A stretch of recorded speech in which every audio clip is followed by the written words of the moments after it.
নমস্কার বন্ধুরা, সীমা রান্নাঘর। আমি আজকে করব বেতো শাক। বেতো শাক নিলাম, বেতো শাক কেটে ধুয়ে নিলাম। মটরশুঁটি নিলাম, মটরশুঁটি খোসা ছাড়িয়ে নিলাম। বিউলির ডালের বড়ি নিলাম।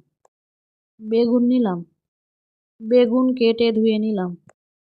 কড়া বসালাম, সর্ষের তেল দিলাম, শুকনো লঙ্কা কেটে দিলাম, বড়ি ভেঙে দিলাম, বড়ি ভেজে নিলাম।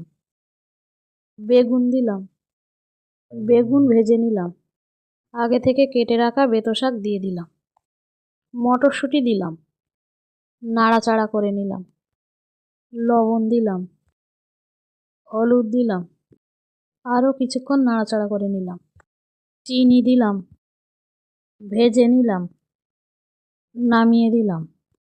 বেতো শাকটা ভালো লাগলে লাইক, সাবস্ক্রাইব, কমেন্ট, শেয়ার করুন। ফ্যান্টাস্টিক।